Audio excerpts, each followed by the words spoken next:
They say the quickest way to become a millionaire is to start as a billionaire and then launch an airline. Aviation is a high-stakes game. Huge costs, razor-thin margins, and timing that can make or break you.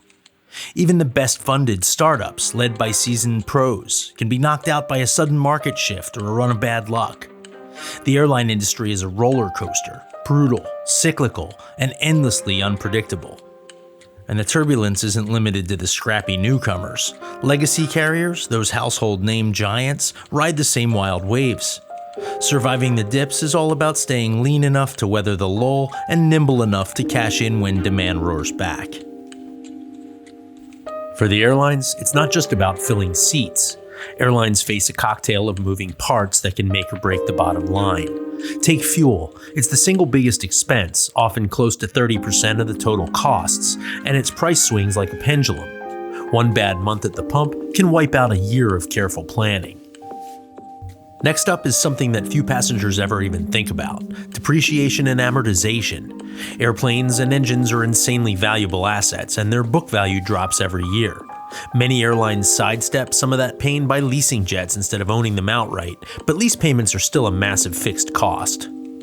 Then there's maintenance and overhaul, another heavy hitter roughly at 8 to 10% of expenses.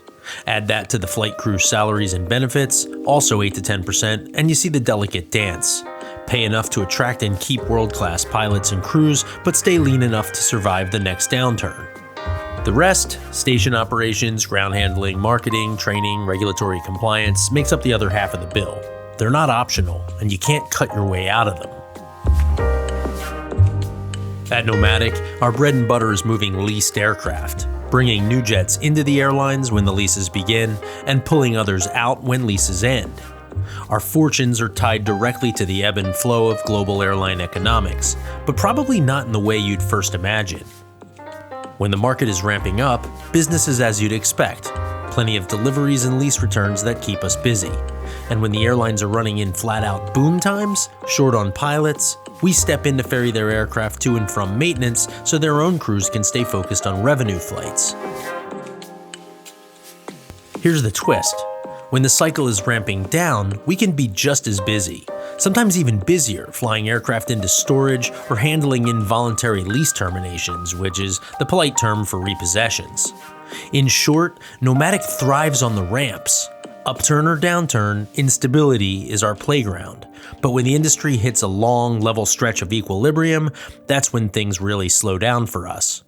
Starting in maybe summer of 2024, everything just kind of like died off. Yeah. And like we went from doing 350 trips a year to doing like 100, kind of like overnight. The past year has been one of the quietest we've seen. Mid-2024 marked the tail end of the post-COVID surge, and now by late 2025, we're staring at the first signs of a real downturn. That plateau was expected, but it was sharpened by a perfect storm. Persistent Neo GTF engine troubles, production delays at both Boeing and Airbus, and global uncertainty driven by a tariff war. And the big reason for that is like kind of multifold, right? Like for one, Pratt & Whitney GTF engines, those coming out of service, all the airlines basically extended leases on their mid-life airplanes that would be coming out of service. Yeah, it's like a handful of different issues that are all hitting at the same time. Yeah, and then, you know, according to my conversations with the lessors, most of them Irish-based, you know, the big uncertainty has been with the tariffs. Yeah, so definitely.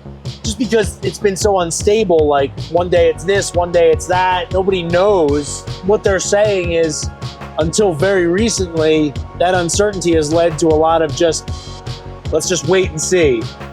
So we pivoted. Our focus shifted toward engine leasing and part-out work, particularly on mid-life narrow-bodies coming out of China. 737-700s, A319s, and A321ceos. These jets may have fallen off the most wanted list for passenger service, but their engines and systems share DNA with the hot-ticket 737-800, 900, and A320ceo fleets. And with MAX and NEO deliveries constrained, those parts suddenly became gold. It's split. First leg around the world, Newark, Tokyo. At the end of 2024, we kicked off a multi-ship project on behalf of one of our clients, an engine lessor purchasing A319s and 737-700s from several Chinese airlines for the engines and APUs. Not terrible Shanghai Airlines with the closing cabins. The block of airplanes were scattered around China in a few different cities: Harbin, Shanghai, Guangzhou, Tianjin, and Urumqi. And last December, Pat and I set out to Harbin to move the first one. I'd never been there before, so I was eager to jump on it. Located way up north between Siberia and North Korea, it was not an easy place to get to. Our ride began in Newark, New Jersey, with stops in Tokyo, Hong Kong, and Shanghai, and it would take over 24 hours to get there. So we arrived here in Harbin like 45 minutes ago. It's freezing. It's minus 20, 23. We got a good night's sleep, and I woke up bright and early to meet Pat for breakfast, and to try to find something that would serve as catering for the first leg. It's 6:15. We go get breakfast and then come back up. Honestly, as much as I rag on China, the hotels, at least the Western brands that we frequent, are pretty great. I wasn't disappointed by the JW Marriott, and the breakfast spread was really good. Of course, it had its share of oddities like any eatery in China, but it also had plenty of regular stuff for our uncultured American palates. What did you have for breakfast, Bob? I don't know. Was it some sort of fungus on some sort of fermented pear fungus? And Yeah, we'll see if it kills me later. well, that's not going to kill you. It's the catering that we had them prepare from the buffet that's going to kill you. Possibly the one in India.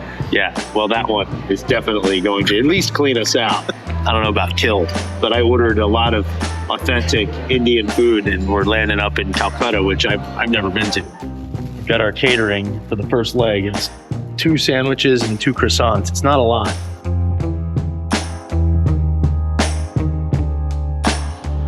It really has that Siberia feel to it. And we missed the ice festival by like a week, so it's kind of unfortunate. Google Harbin Ice Festival. It's unbelievable. It's worth seeing.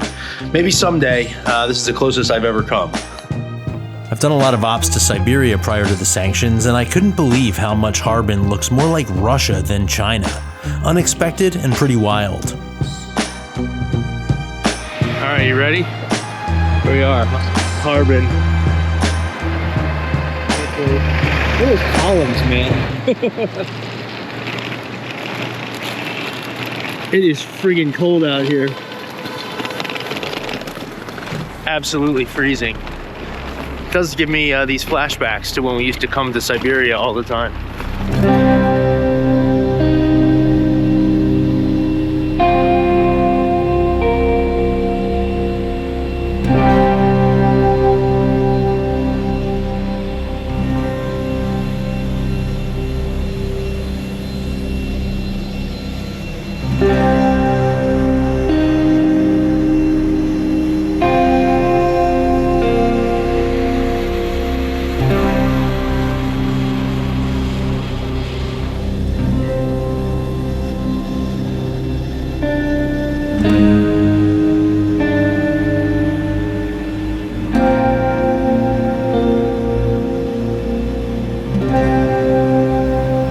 Different aircraft types fall in and out of favor with market conditions is mind-boggling.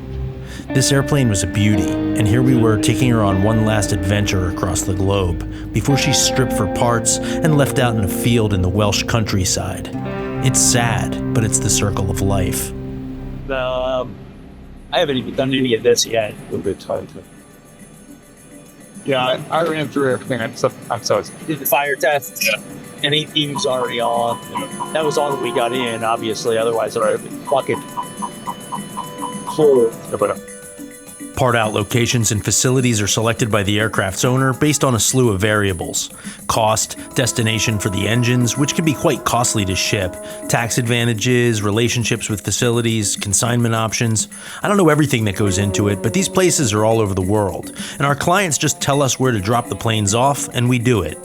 Okay, copy. We have information X-ray with 1025 QNH.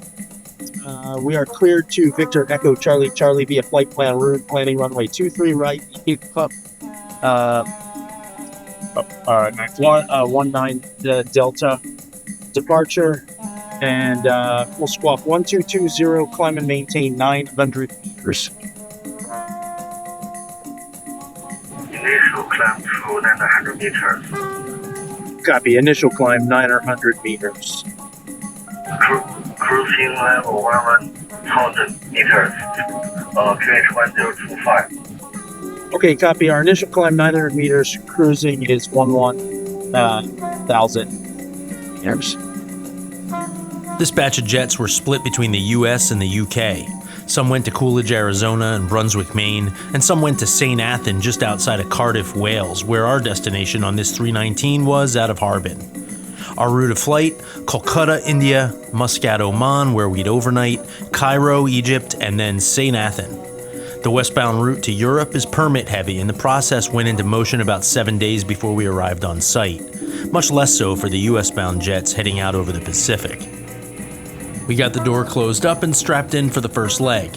Flight time would be a little over 6 hours, and the route would take us southeast to overfly Beijing, then south to Wuhan, and west-southwest across Myanmar, Bangladesh, and into northeastern India. It was a beautiful day along the entire route, and I ensured the cameras were all locked and loaded. Abram Control, Oscar Mike Delta 405. We're at stand 313 for engine start.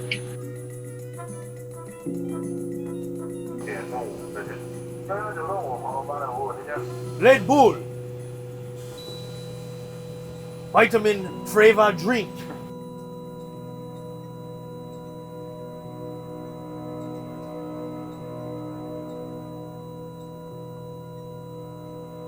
Pat would fly this leg and I'd work the radios. I tend to have the up-and-coming pilots fly out of China, and I opt to talk because it can be tough to understand the accents and deal with the less standard meters altitude assignments and slightly different verbiage. Though not super busy, Harbin is quite a large airport and the taxi was quite long. So often, departing China, we blast off at night because most major airports have late night time windows for ferry flights. Not the case with Harbin, and I was looking forward to a westbound trip that chases the sun. Let's take off 23 right, that's fine, don't close your flight. All right, man, your flight controls clear for takeoff. We actually timed our departure to try to assure the whole first day was under daylight, but a slight delay in both Harbin and India meant the sun would end up setting around top of descent into Muscat.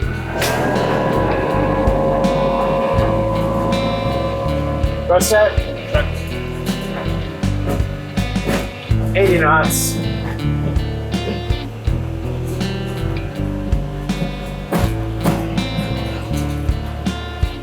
B1. Rotate. 32 positive rate.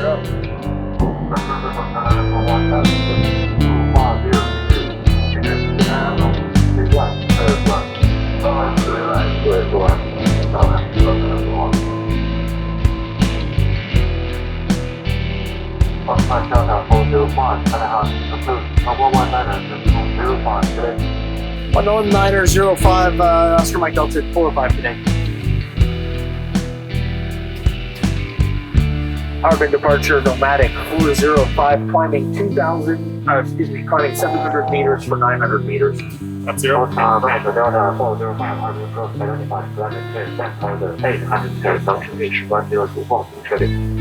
Okay, climb and maintain 1,800 meters. Nomadic 405. 1024, copy. Sorry, man, I can only do like so many things at once here. Yeah, no worries.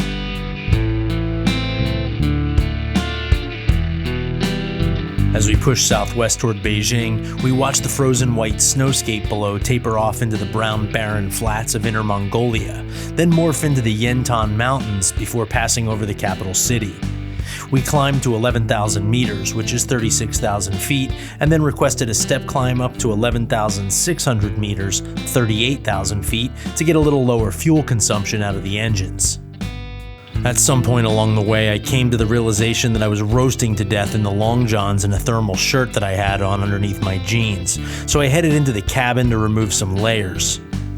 I also grabbed one of the better cameras and a couple of longer lenses.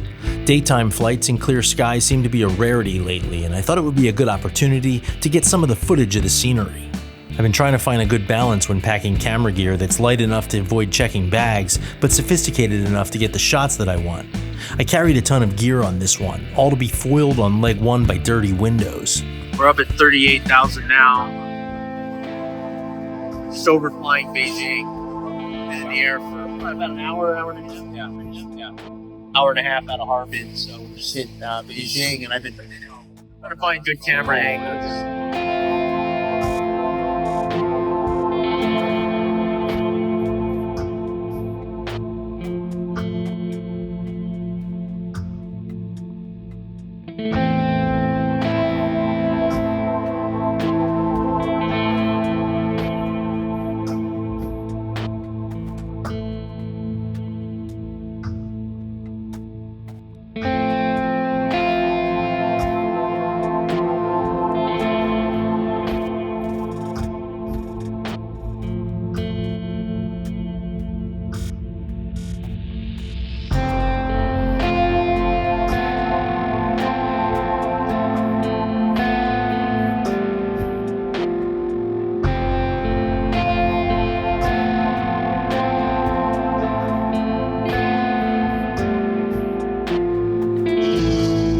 We're doing like unhealthy eating Bob style. There you go. We also have baby back rib flavor, which we've already had from the really good. We have Cucumber. still pickle, I think, but it tastes like cucumber more than pickle. It's good. I like it. Not bad. Better than those sandwiches in the back. Yeah. Couple hours in and my stomach was growling. I questioned my decision to self-cater from the hotel. It seemed like a good idea at the time, but I really should have at least picked up some better snack food from the terminal on our way out to the plane. The goodie bag of junk food and chips from the handlers turned out to be clutch, but I was really hoping for an Indian miracle with catering on the coming tech stop. I prayed it would at least be edible, because chips and junk food wasn't going to cut it on a full day of chasing the sun westbound across the entire continent of Asia. The unrefrigerated hotel sandwiches were definitely an emergency-only break glass situation. There was a lot of risk riding on the food quality of the India stop, a reality I tried not to think about. Would the ferry gods come through? It's a question I ask myself at least once per trip. Now change to Muscat approach 1273 or 1207. All right, 1273 or 120.7. Copy that, Nomadic. At the 6-hour mark, we transitioned into Indian airspace and started the arrival planning. There wouldn't be any actual weather to speak of, but the surface visibility was less than a mile because of thick smog and haze, so we'd be shooting an instrument approach into the north runways at Kolkata. Oscar Mike Delta 405, descending flight level 190 for 140. Oscar Mike Delta 405, cleared hotel arrival. You are a 201. Like most of the Indian airports I've experienced, the airspace was also packed with arrivals and departures, and the radios weak and congested. The temperature was well over 90 degrees Fahrenheit on the ground, a sharp contrast to the sub-zero temps we had just departed out of earlier in the day. All right, descend at flight level 080, Nomadic 405. Let's keep descending on the SID. Yeah. We were assigned a VOR approach into one left, a somewhat archaic non-precision approach that only provides lateral guidance and requires higher ceilings and visibility than an ILS.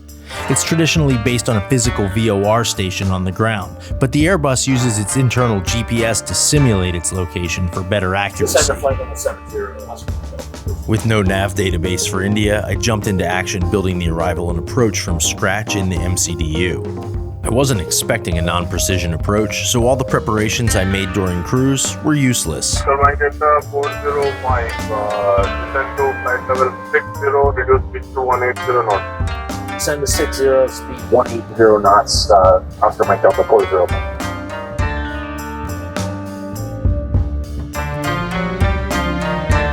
$180, 6,000 blue. All the Airbus pilots watching right now probably think I'm being dramatic.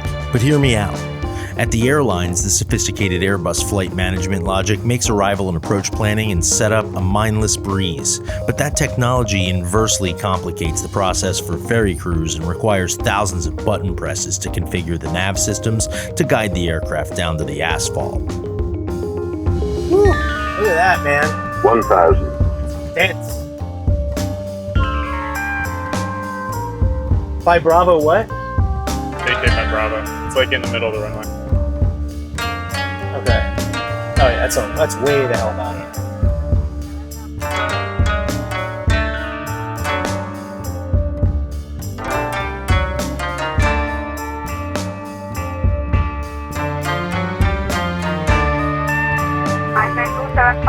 Tower line up runway 01 left and right.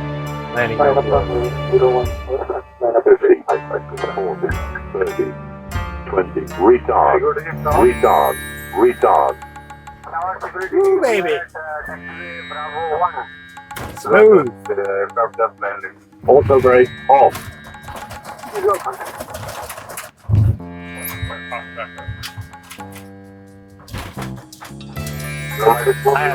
Continue right next to Bravo. Continue via Bravo 1. Report following you to the side. Bravo 1. Report following inside. 405. A left turn? Yeah. Are you sure? But right. I'd never been to Kolkata before, and it looked like pretty much exactly what I expected. We taxied to a remote stand out by an old, possibly defunct cargo facility next to a bunch of engineless, dust-covered, flightless birds idly parked in a place where they'd be out of the way. In other words, our normal surroundings.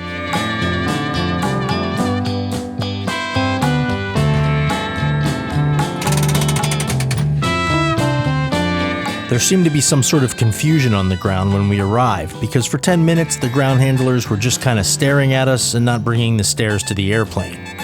Normally when this happens, it's because I forgot to turn off the red flashing beacon, a universal sign that it's safe to approach the airplane. But in this case, I didn't forget, so we took it upon ourselves as the first order of business to clean the outside of the cockpit windows, something I wish I'd remembered to do in China. If we were in a 787, a Dash 8, a 747, or something with a cockpit egress hatch, we'd be screwed for the whole trip with dirty windows. But the A320, much like almost every other airliner, has a sliding egress window which we can open in order to escape a fire or other nightmare scenario, or to simply wipe down the window glass. Damn, you can reach further than me. At 5'9", a thorough cleaning means hanging more than half of my body out the window, from a height that would really suck to fall from. Taller people like Pat are way better built for this task. That was fabulous. Nice work. Eventually, the stairs were moved into position and I headed outside to have a look at the jet, chat up the ramp crew, and enjoy a short break from the monotony of the office.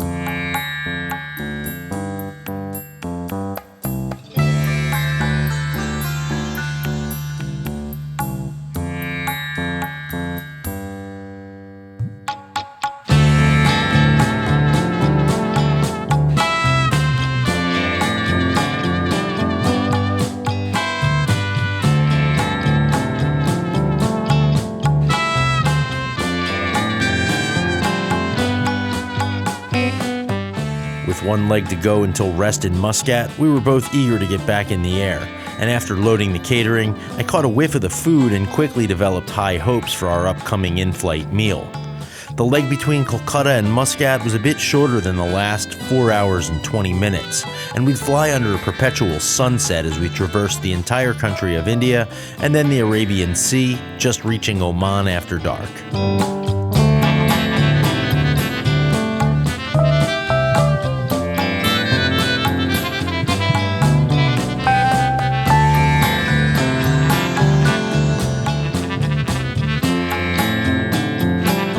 All right, here we go. Let's do it.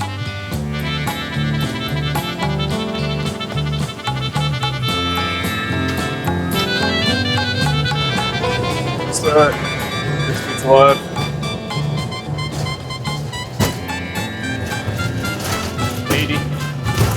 God, this thing is power. 100. Yeah, it does. E1, rotate. Pass 5. You're up.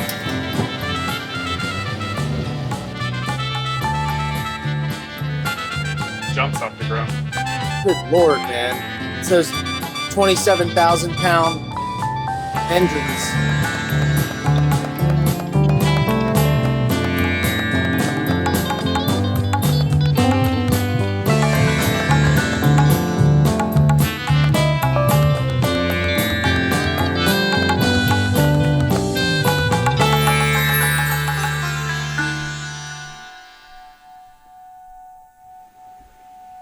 I must admit, I'm kind of excited about our catering. I really like Indian food. I mean, who knows how good it's going to be, but we got some authentic stuff. So, all right, we got chicken butter masala paneer burji. We got moong dal paneer butter masala, another one of those. Paneer paratha, that's like the bread, I guess, with cheese, and then plain.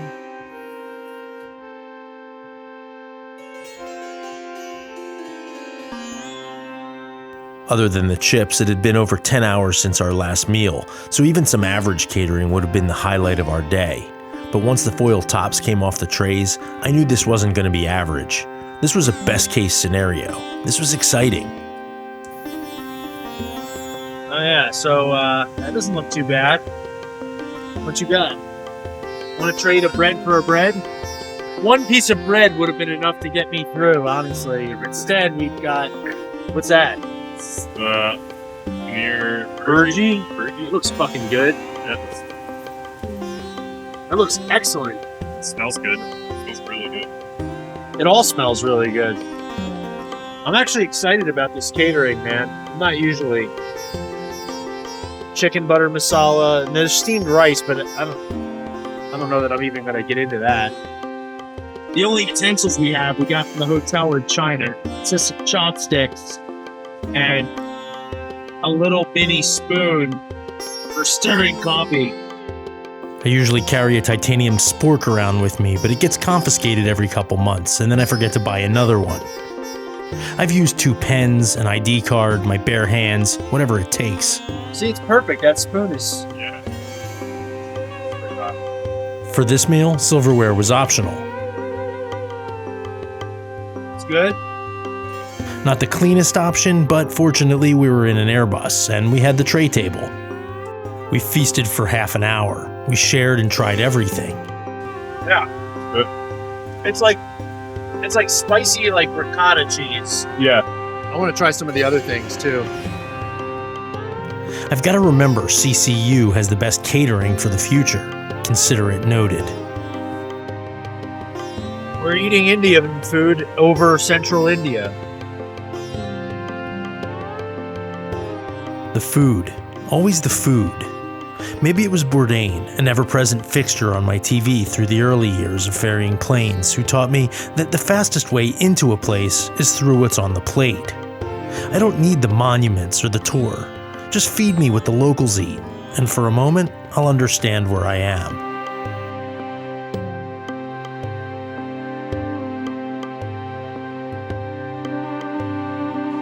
What are the odds that we're both going to be in the bathroom at the same time?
the crew Bentley? Oh, Rolls Royce. Oh, yeah, Rolls Royce. Even better. Are we really getting in a Rolls Royce?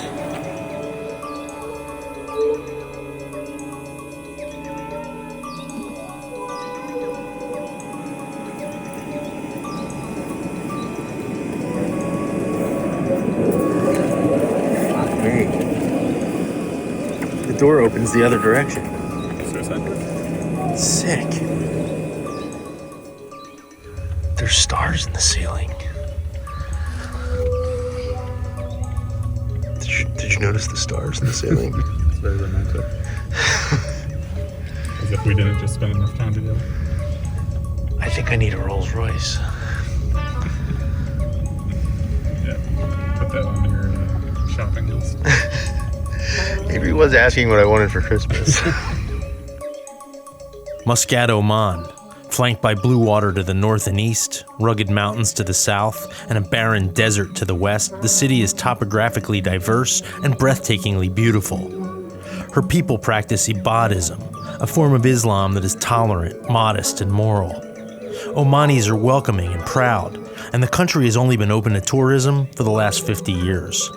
Once a maritime empire, the Omani coastline is dotted with forts and ancient watchtowers. It was a trading center, bridging Africa, Asia, and Europe. For this project, Oman would once again serve as a bridge between Asia and Europe, but this time for a tired ferry crew eager to power down our jet and head for the comfort of a warm bed.